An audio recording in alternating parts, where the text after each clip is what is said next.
अवतार लेने का समय निकट आ गया तो नक्षत्रगण अत्यंत शुभ हो गए। जब बता रहे हैं प्रभुपाद जी, जब भगवान का अवतार लेने का समय आया तो सभी नक्षत्र बहुत ही शुभ थे उस टाइम तो, और रोहिणी नक्षत्र भी, जो फलित ज्योतिष के अनुसार शुभ माना जाता है। पर प्रबल था। रोहिणी ब्रह्मा के प्रत्येक संचालन के अंतर्गत माना जाता है। जो रोहिणी का नक्षत्र होता है वो ब्रह्मा के प्रत्येक से संचालन के अंतर्गत माना जाता है। ज्योतिष के अनुसार नक्षत्रों की उपयुक्त स्थिति के अतिरिक्त विभिन्न ग्रहों की भिन्न भिन्न स्थितियों के कारण शुभ तथा अशुभ क्षण उपस्थित रहते हैं। श्री कृष्ण के जन्म के समय सारे ग्रह स्वयंमेव इस तरह स्थित हो गए कि सब कुछ शुभ बन गया। कि यहाँ पर उपाध्याय जी यही बता रहे हैं कि जो ग्रह थे वो भी सभी अपनी अपनी स्थितियों में शुभ और अशुभ क्षण उपस्थित हो गए। और श्री कृष्ण का जब जन्म समय जब सारे ग्रह स्वयं ही वहां आके स्थित हो गए और सब घड़ी शुभ हो गई। उस समय पूर्व पश्चिम दक्षिण उत्तर सभी दिशाओं में शांति और संपन्नता का वातावरण था। आकाश में शुभ नक्षत्र दिख रहे थे और पृथ्वी पर सभी नगरों तथा ग्रामों या गोचरों में तथा जन जन के मन में सौभाग्य के लक्षण दृष्टिगोचर हो रहे थे। नदियां जल से पूर्ण होकर प्रवाहित हो रही थी और सरोवरों में सुंदर कमल खिले हुए थे। जंगल सुंदर पक्षियों एवं मोरों से पूर्ण थे। जंगल के सारे पक्षी मधुर वाणी में गाने लगे और मयूर मयूरियों के साथ नाचने लगे। यहाँ पर उपाध्याय जी ये बता रहे हैं सभी दिशाएं बहुत ही शांति संपन्नता का वातावरण था और आकाश नक्षत्र सब और पृथ्वी पर सभी नगर माने जो नदियां थी वो और फूल मोर ये सभी पक्षी ये सभी मान लो बहुत ही सुंदर लग रहे थे और नाच रहे थे। और सरोवरों में पानी फूल खिल रहे थे कमल के। ये सारी वर्णन कर रहे हैं इनका। जंगल के सारे पक्षी मधुर वाणी में गाने लगे क्योंकि भगवान का प्राकट्य हो रहा था। कोई ये थोड़ी ना है कि कोई हम जैसे लोगों का हो रहा था। अरे कृष्णा माता जी आप आ गए? हाँ जी मैं आ गई। आपको जितनी देर पढ़ना है पढ़िए, फिर मैं पढ़ लूंगी, ठीक है। माता जी म्यूट हो आप। मैं ये कह रही हूँ आप जितनी देर पढ़ना चाहें पढ़ सकते हैं, बाकी फिर मैं पढ़ लूंगी, ठीक है। नहीं माता जी आप पढ़ लो, मेरे को तो खाना बनाना है। ठीक है ठीक है ठीक है ठीक है ठीक है, आप खाना हाँ बनाइए, ठीक। ठीक है माता। फिर माता जी 6 बजे वाली क्लास हुई थी आज? आज नहीं हुई, 6 बजे वाली नहीं हुई आज। मैंने तो मैसेज देखा नहीं। मैं तो यही सोच रही थी आज। फिर मैंने अभी यूट्यूब पे वो 8 बजे वो क्लास आती है ना, तो मैं सोच रही आज क्यों नहीं आ रही मेरे फोन में। फिर मैंने मैसेज भी चेक चेक करे व्हाट्सएप पे कि देखा किसी ने डाल रखा नहीं है नहीं, क्या। कल है ना, मैं वही तो बता रही, शनिवार का लेक्चर जिस दिन आगे पीछे सरक जाता है कई बार। कई बार संडे को होता है ये अच्छा लेक्चर, तो फिर संडे की छुट्टी करनी पड़ती है। सैटरडे को तो सैटरडे को छुट्टी करनी, कल वो सैटरडे को है लेक्चर ना, संडे को है। अच्छा। कल रामनवमी है ना, तो कल का लेक्चर रखा है उन्होंने वो।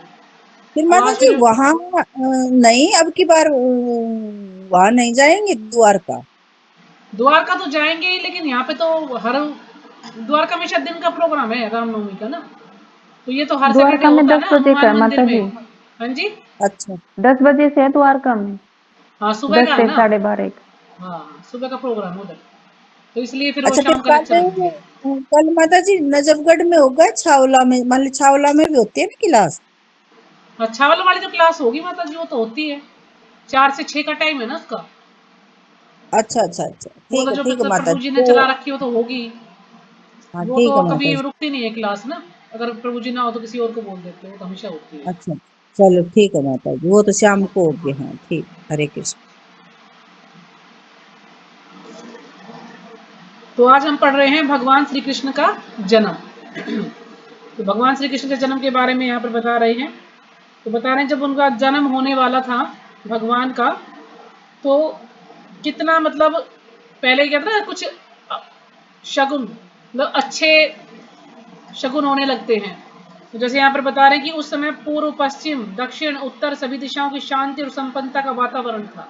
जब भगवान प्रकट होने वाले थे तो वहां का चारों दिशाओं में बहुत अच्छा वातावरण था, शांति थी, बिल्कुल संपन्नता थी, हर चीज की कोई कमी नहीं थी।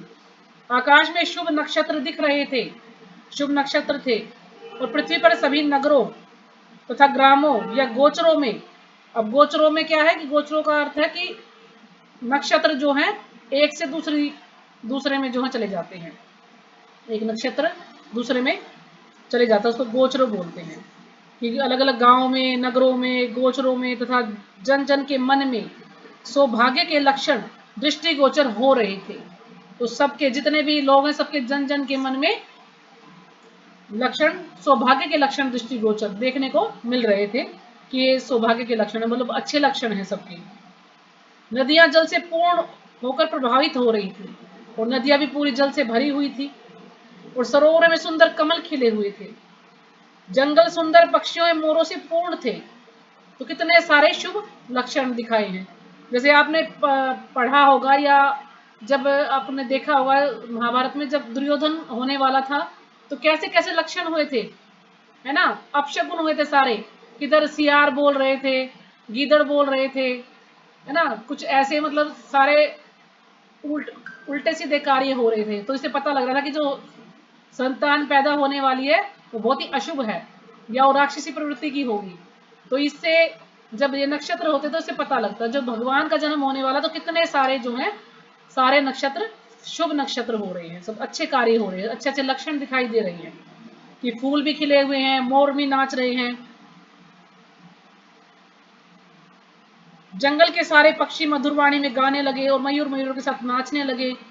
वायु अपने साथ विविध पुष्पों की सुगंध लेकर मंद मंद बहने लगी, जिसका सुखद स्पर्श मन को मोहने लगा था।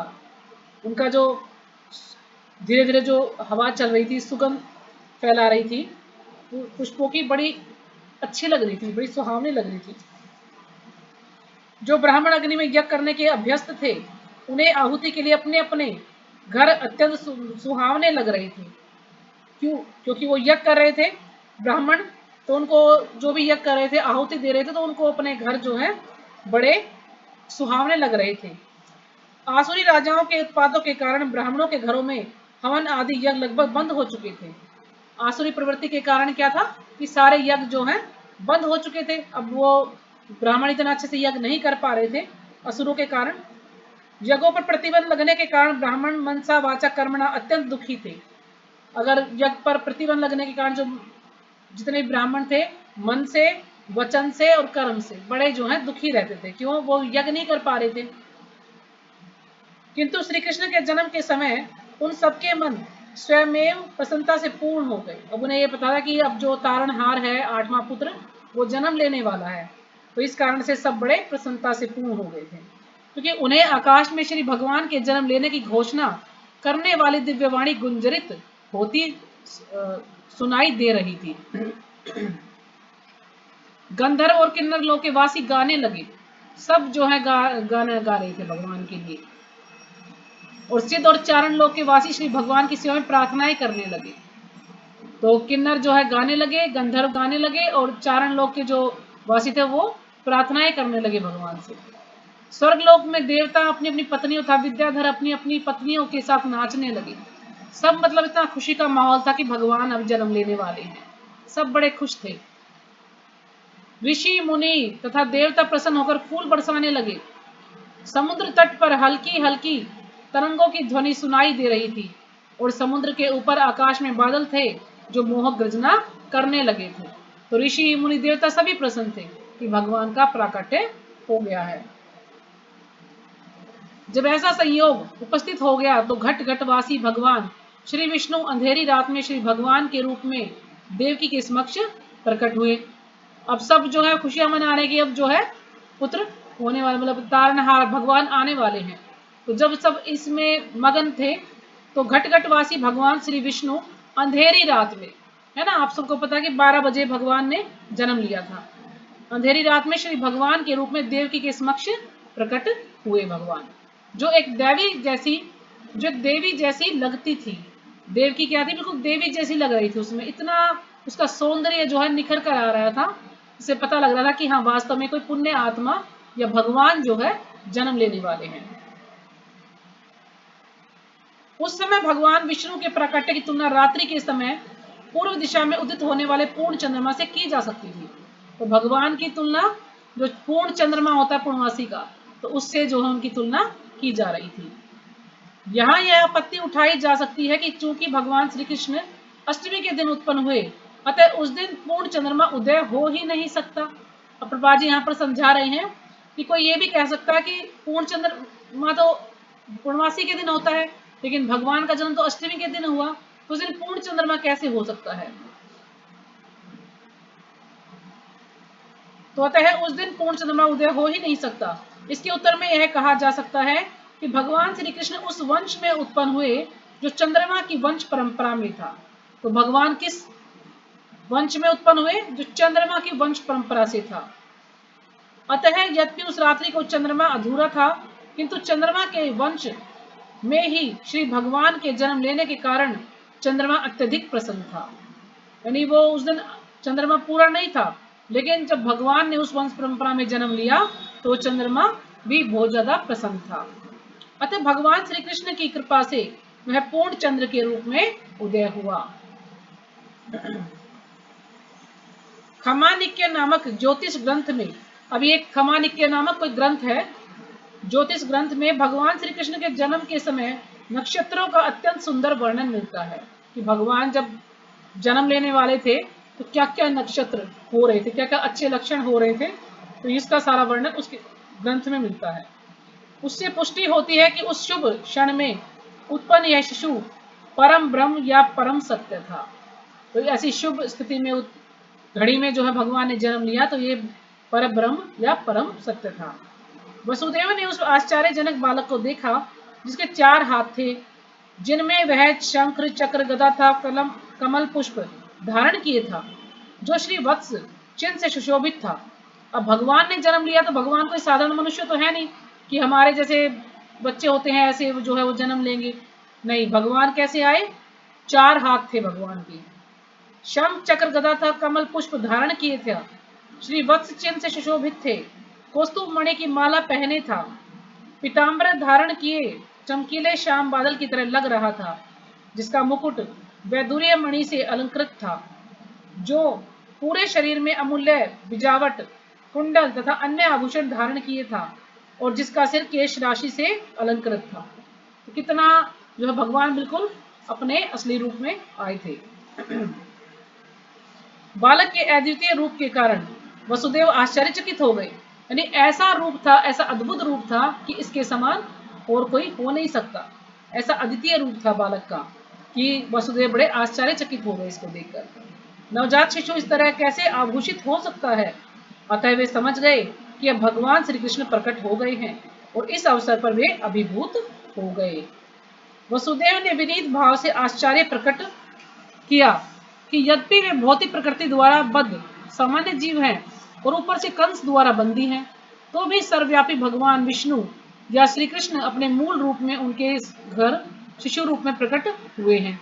अब वसुदेव सोच रहे हैं कि वो तो प्रकृति द्वारा जो है बंधे हुए हैं, बद्ध जीव हैं, और ऊपर से कंस के बंदी हैं, तो लेकिन फिर भी भगवान जो है उनके घर में प्रकट हुए हैं शिशु रूप में। कोई भी संसारी बालक आभूषणों एवं सुंदर वस्त्रों से सजकर 4 भुजाओं सहित और श्री भगवान के समस्त चिन्हों से युक्त उत्पन्न नहीं होता, है ना। कोई भी बच्चा ऐसा उत्पन्न नहीं होता। वसुदेव बारंबार उस बालक को निहार रहे थे और विचार कर रहे थे कि इस शुभ बेला को किस तरह मनाऊं। तो बड़े खुश थे कि भाई मैं किस प्रकार से मनाऊं, इस जो इतना सुंदर जो है ये मेरे जीवन में जो इतने शुभ घड़ी आई है, तो कैसे मैं जो है इसको मनाऊं।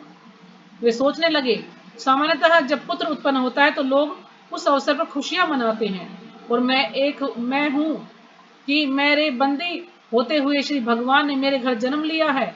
मुझे तो इस शुभ उत्सव को बारंबार मनाने के लिए तैयार रहना चाहिए। जब वसुदेव ने, जिनका दूसरा नाम आनक दुंदुभि है, अपने नवजात शिशु को देखा, तो वे इतने प्रसन्न हुए कि उनमें ब्राह्मणों को कई हजार गोएं दान देने की इच्छा प्रकट हुई। वैदिक प्रणाली के अनुसार जब भी क्षत्रिय राजमहल में कोई शुभ उत्सव मनाया जाता है तो राजा प्रसन्नता के कारण अनेक वस्तुएं दान में देता है। तो आप सब जानते हैं जब बच्चे होते हैं कोई भी राजा के तो बहुत सारा दान करते हैं, वो खूब दान करते हैं। तो उनको वसुदेव की जीव की इच्छा हुई मैं कुछ दान करूं, मेरा जो है पुत्र हुआ है और भगवान जो है स्वयं मेरे घर में प्रकट हुए हैं। वैदिक प्रणाली के अनुसार जब भी क्षत्रिय राजमहल में कोई शुभ उत्सव मनाया जाता है तो राजा प्रसन्नता के कारण अनेक वस्तुएं दान में देता है। ब्राह्मणों तथा ऋषियों को स्वर्ण आभूषणों से मंडित गाय दी जाती है। वसुदेव श्री कृष्ण के आविर्भाव के उपलक्ष्य में एक दानोत्सव बनाना चाह रहे थे, किंतु कंस के बंदी गृह में बंद होने के कारण ऐसा करना दुष्कर था। अतः उन्होंने मन ही मन ब्राह्मणों को हजारों गाय दान दी। तो उन्होंने मन से जो है दान दिया, क्योंकि वो उजागर तो दे नहीं सकते थे क्योंकि कंस के बंदी थे वो, लेकिन उन्होंने मन से दान दिया। कहते ना जब परिस्थिति ऐसी हो कि हमारे पास कुछ भी नहीं है तो यदि हम मन से भी कुछ दान करें भगवान को या भगवान को मन से भी भोग लगाएं तो भगवान स्वीकार करते हैं उस चीज को। जैसे आपने एक ब्राह्मण की कथा सुनी होगी ना सबने, कि एक ब्राह्मण था, उसके पास कुछ नहीं था, वो मन से जो है भगवान के लिए उसने खीर बनाई, मन से भगवान के लिए खीर बनाई और उसको फिर मन से उस भगवान को भोग लगाया। तो उसने सोचा कि पहले मैं देखता हूँ कि भाई खीर गर्म तो नहीं है। उसने जैसे ही उंगली डाली उसकी उंगली जल गई, खीर नहीं थी वहां पे लेकिन उसकी उंगली जल गई, यानी मन से उसने जो है खीर का भोग लगाया था भगवान को, और जब उसने उंगली डाली तो उसकी उंगली जल गई। तो उसने सोचा मेरी उंगली जल गई, तो मतलब उसने खीर बनाई तो मन से, तो भगवान ने उसको स्वीकार किया। यानी हम मन से भी भगवान को दान कर सकते हैं। अगर हमारी परिस्थिति ऐसी है हमारे पास कुछ भी नहीं है तो हम मन से भी भगवान को अर्पित कर सकते हैं, कोई भी भोग भगवान के लिए बना सकते हैं। जब वसुदेव को विश्वास हो गया कि नवजात शिशु साक्षात श्री भगवान है तो वे झुककर दोनों हाथ जोड़कर उसकी स्तुति करने लगे। अब उनको पता लग गया कि ये तो भगवान है, तो वो उनकी स्तुति करने लगे, उनका गुणगान करने लगे भगवान का। उस समय वसुदेव दिव्य स्थिति में थे जिससे कंस से उत्पन्न उनका सारा भय जाता रहा। उस समय उनको कंस का कोई भय नहीं सता रहा था, वो उससे दूर थे। जिस कमरे में नवजात शिशु उत्पन्न हुआ था वह उसके तेज से देदीप्यमान था, यानी उसका जो प्रकाश इतना था भगवान का कि पूरा कमरा जो है उसमें रोशनी ही रोशनी थी। उनका तेज इतना चमकीला तेज था भगवान का। तब वसुदेव से ने प्रार्थना करनी प्रारंभ की, हे श्री भगवान। अब वसुदेव जी स्तुति कर रहे हैं, प्रार्थना कर रहे हैं भगवान से कि हे श्री भगवान, मैं जानता हूं कि आप कौन हैं, आप समस्त जीवों के परमात्मा तब परम सत्य श्री भगवान हैं। आप अपने ही शाश्वत रूप में प्रकट हुए हैं जिसका हम प्रत्यक्ष अवलोकन कर रहे हैं। मैं जानता हूं कि आप मुझे कंस के भय से मुक्त करने के लिए प्रकट हुए हैं। आप इस भौतिक जगत से संबंधित नहीं हैं। आप वही पुरुष हैं जिनकी भौतिक प्रकृति और चितवन मात्र से यह दृश्य जगत उत्पन्न होता है। तो इन्हें बता रहे हैं कि आप वही भगवान हैं और जो अपने शाश्वत रूप में मेरे यहाँ प्रकट हुए हैं। हम ये सब कुछ देख पा रहे हैं, बिल्कुल प्रत्यक्ष अपनी आंखों से इसको देख पा रहे हैं। और आप मुझे जो है कंस के भय से मुक्त करने के लिए आप जो है यहाँ पर प्रकट हुए हैं। कोई यह तर्क कर सकता है कि अपनी चितवन मात्र से समस्त दृश्य जगत की उत्पत्ति करने वाले भगवान श्री वसुदेव की पत्नी देवकी के गर्भ में नहीं आ सकते हैं। अब कोई ये तर्क वितर्क कर सकता है कि जो अपनी चितवन मात्र से समस्त दृश्य जगत की उत्पत्ति करने वाले भगवान है तो देवकी के गर्भ में कैसे आ सकते हैं वो।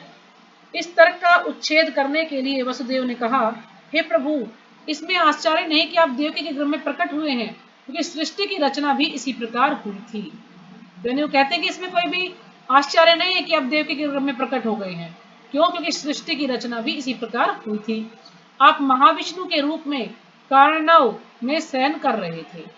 अब जो महाविष्णु, अब भगवान जो है महाविष्णु के रूप में आए और कार्णव शयन यानी कर्ण सागर में शयन कर रहे थे, और अपने आपकी श्वास प्रक्रिया से अनेक ब्रह्मांडों की उत्पत्ति हो गई थी। अब जब महाविष्णु सृष्टि करते हैं तो पहले महाविष्णु क्या करते हैं कि उन्होंने श्वास छोड़ा तो बहुत सारे ब्रह्मांडों की उत्पत्ति हो गई। फिर आप प्रत्येक ब्रह्मांड में गर्भोदकशाही विष्णु के रूप में प्रविष्ट हुए।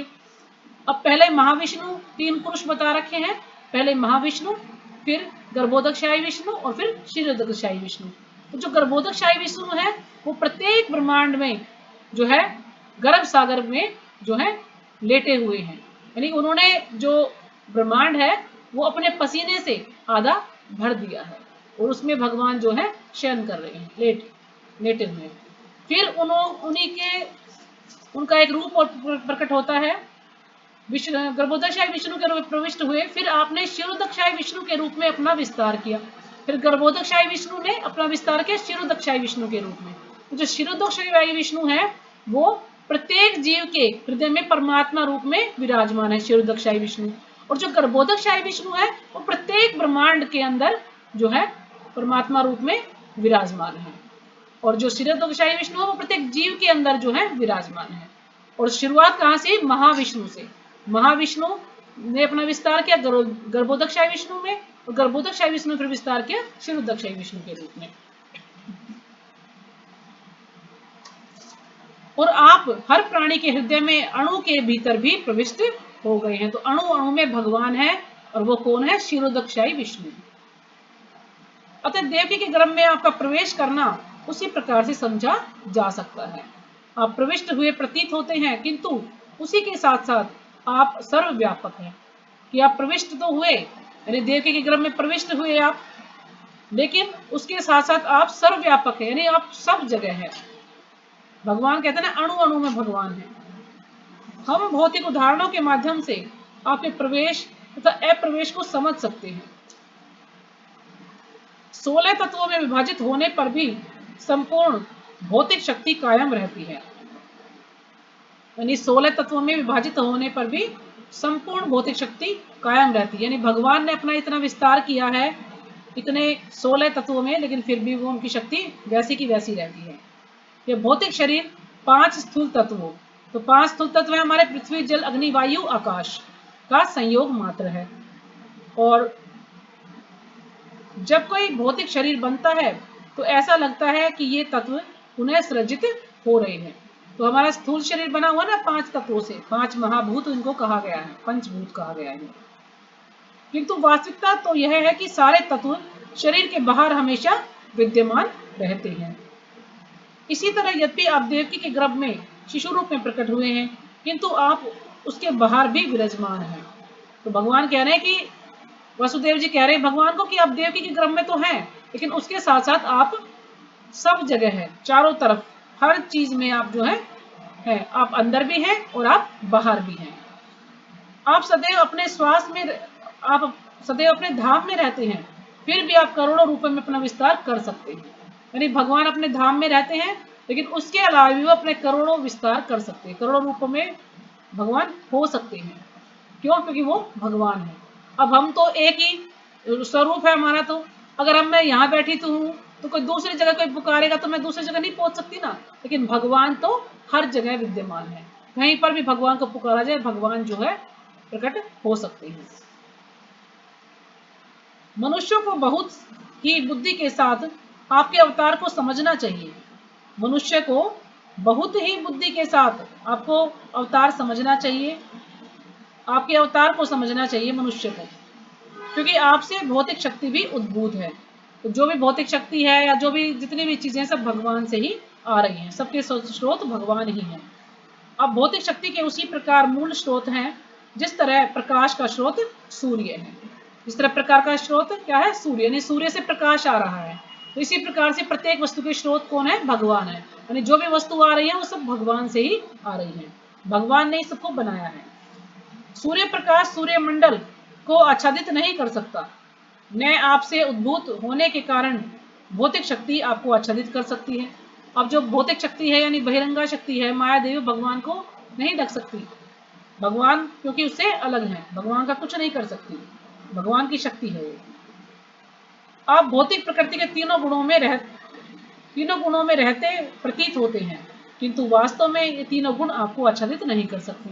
अब देखने में लग सकता है कि भगवान भी तीनों गुणों में रहते हैं, लेकिन यहाँ पर बाजी समझा रहे हैं कि भगवान जो है तीनों गुण जो है भगवान को आच्छादित नहीं कर सकते, भगवान को ढक नहीं सकते, छुपा नहीं सकते भगवान को तीनों गुण। इसे बड़े बड़े बुद्धिमान दार्शनिक जानते हैं। दूसरे शब्दों में यदि आप भौतिक शक्ति के भीतर प्रतीत होते हैं, किंतु आप उससे कभी आच्छादित नहीं होते। या भौतिक शक्ति के जो है भीतर प्रतीत होते हैं, लेकिन आप उससे आच्छादित नहीं होते, यानी उनमें लिप्त नहीं होते भगवान। वेदों का कथन है कि परब्रह्म अपना तेज प्रकट करता है, जिसके फलस्वरूप प्रत्येक वस्तु प्रकाशित होती है। अब वेदों में भी कहा गया है ये सब कि जो परब्रह्म है, जो भगवान है, अपना तेज प्रकट करते हैं और जिसके फलस्वरूप क्या है, प्रत्येक वस्तु प्रकाशित होती है। भगवान के तेज के कारण ही प्रत्येक वस्तु प्रकाशित है। ब्रह्म संहिता से पता चलता है कि ब्रह्म ज्योति परमेश्वर के शरीर से उद्भूत होती है और इसी ब्रह्म ज्योति से सारी सृष्टि उत्पन्न है। यानी जो निराकारवादी है, ब्रह्म ज्योति में लीन होना चाहते हैं, तो ब्रह्म ज्योति क्या है, भगवान का ही तेज है, भगवान के शरीर से ही आया, ये भगवान का प्रकाश है। ये श्रीमद् भगवद गीता में यह भी कहा गया है कि श्री भगवान की ही ब्रह्म ज्योति के आधार स्वरूप है, अतः मूलतः वे ही प्रत्येक वस्तु के आदि कारण हैं। किंतु अल्पज्ञ सोचते हैं कि जब श्री भगवान इस भौतिक जगत में आते हैं तो वे भौतिक गुणों को ग्रहण कर लेते हैं, है ना। जो कुछ कम बुद्धिमान लोग होते हैं वो क्या सोचते हैं, जब भगवान इस पृथ्वी पर आते हैं तो भगवान भी जो है इन तीनों गुणों में वो ग्रहण कर लेते हैं, यानी तीनों गुणों में लिप्त हो जाते हैं। भगवान भी जो है तीनों गुण का प्रभाव होता है भगवान के ऊपर भी, लेकिन ऐसे निष्कर्ष बहुत परिपक्व नहीं है और केवल अल्पज्ञ द्वारा ही सृजित है। जो कम बुद्धिमान लोग हैं उनके द्वारा ही उत्पन्न है। भगवान तीनों गुणों से परे होते हैं, उनसे अलग होते हैं। श्री भगवान प्रत्यक्ष तथा अप्रत्यक्ष रूप से में सर्वत्र विद्यमान है। वे इस सृष्टि के भीतर भी हैं और बाहर भी हैं। वे केवल इस सृष्टि में गर्भोदकशाही विष्णु के रूप में नहीं रहते, वे प्रत्येक परमाणु के भीतर भी हैं। परमाणु का अस्तित्व उनकी उपस्थिति के कारण ही है, उनसे कुछ भी विलग नहीं किया जा सकता, है ना। भगवान जो है हर चीज में है, परमाणु के भीतर भी है भगवान। ये नहीं कि गर्भोदकशाही विष्णु के रूप में नहीं रहते, वो हर जो है जीव के अंदर है और परमाणु का अस्तित्व उनकी उपस्थिति के कारण ही है। अब जो परमाणु, उसका अस्तित्व क्या है, भगवान की के उपस्थिति के कारण ही है परमाणु का अस्तित्व। यानी हम जितने भी सब जीव हैं, सब भगवान के कारण ही जो है हम जीवित हैं। भगवान क्योंकि हमारे हृदय में परमात्मा स्वरूप में है, अगर भगवान नहीं होते तो हमारा कुछ भी वजूद नहीं होता, उनसे कुछ भी विलग नहीं किया जा सकता। वैदिक सिद्धांत के अनुसार हमें परमात्मा अर्थात प्रत्येक वस्तु के मूल कारण की खोज करनी चाहिए। तो वैदिक सिद्धांत के अनुसार हमें क्या करना है कि वे परमात्मा अर्थात प्रत्येक वस्तु के मूल कारण, यानी प्रत्येक वस्तु के स्रोत कौन है, भगवान। तो हमें उन भगवान की खोज करनी चाहिए, क्योंकि परमात्मा से पृथक कुछ भी नहीं है। अतः भौतिक सृष्टि उनकी शक्ति का ही रूपांतर है। जड़ पदार्थ तथा जीवित शक्ति आत्मा भी उन्हीं से उद्भूत है। अब जड़ पदार्थ हैं जो भी जैसे कि पेड़ पौधे कह सकते हैं, पहाड़ कह सकते हैं, तो ये सब क्या है, जड़ पदार्थ हैं जो एक जगह पर टिके हुए हैं, लेकिन इनमें भी आत्मा होती है, ये भी सजीव हैं। तो जीवित शक्ति आत्मा भी उन्हीं से उद्भूत है। जो मूर्ख होगा वही इस निष्कर्ष पर पहुंचेगा कि जब परमेश्वर प्रकट होते हैं तो वे पदार्थ की परिस्थितियों को स्वीकार करते हैं। यदि प्रत्यक्ष रूप से वे भौतिक शरीर ग्रहण करते हैं तो भी भौतिक परिस्थितियों के अधीन नहीं रहते। अतः श्री कृष्ण अवतरित हुए और उन्होंने श्री भगवान के प्रकट तथा अप्रकट होने के समस्त दोषपूर्ण निष्कर्षों को ध्वस्त कर दिया। यानी भगवान जो है प्रत्यक्ष और अप्रत्यक्ष दोनों रूपों में भगवान जो है सब जगह विद्यमान है। भगवान निराकार भी है और भगवान साकार भी है, और भगवान अप्रकट भी है और भगवान प्रकट भी है।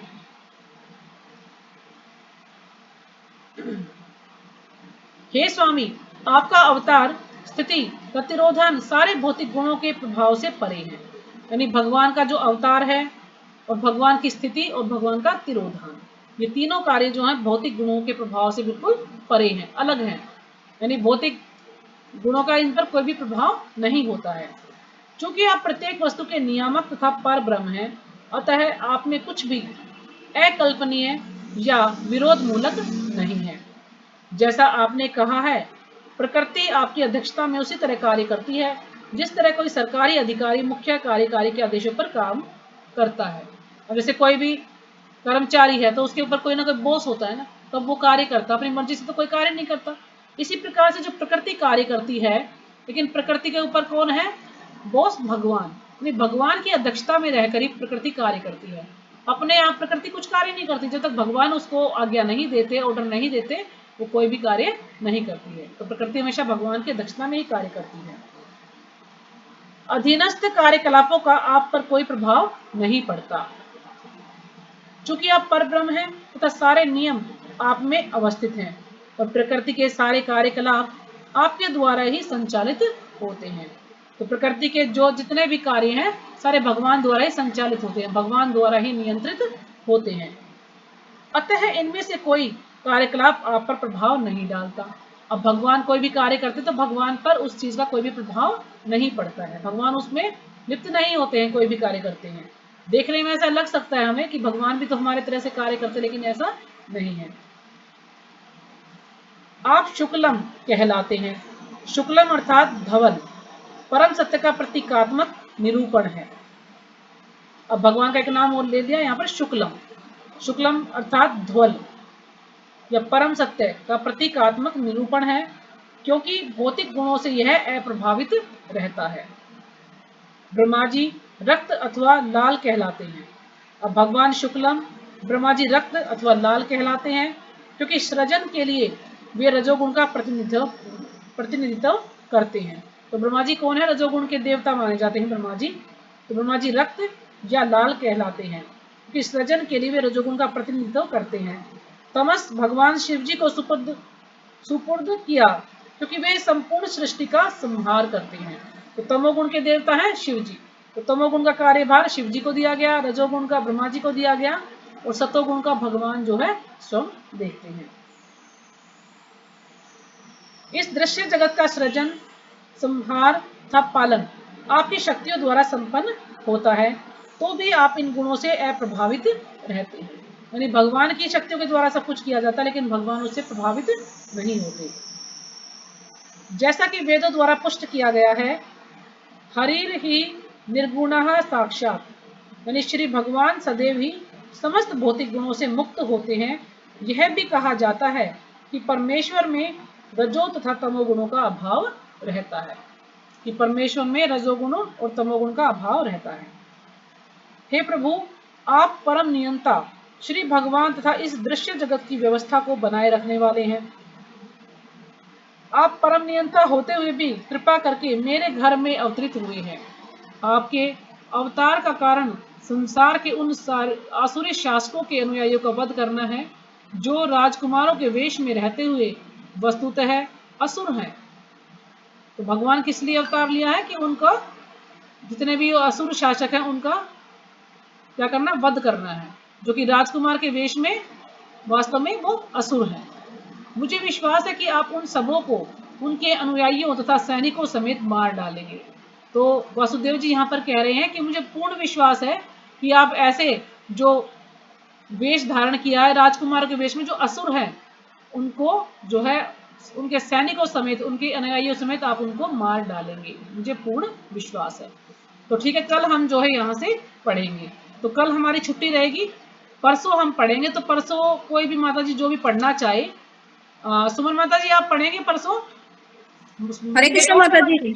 हाँ जी जी माता जी। ठीक है, तो मंडे को आप इसको पढ़ना है। यहाँ से मुझे विदित है कि आप दुष्ट कंस, तो यहाँ से पढ़ना है, पेज नंबर 31 है। ठीक है, ठीक है माता जी। तो यहीं पे विराम करते हैं, समय हो गया है। तो वांछा कल्पतरुभ्यश्च कृपा सिन्धुभ्यः हरे कृष्ण माता जी। वांछा कल्पतरुभ्यश्च कृपा सिन्धुभ्यः च पतितानां पावनेभ्यो वैष्णवेभ्यो नमो नमः।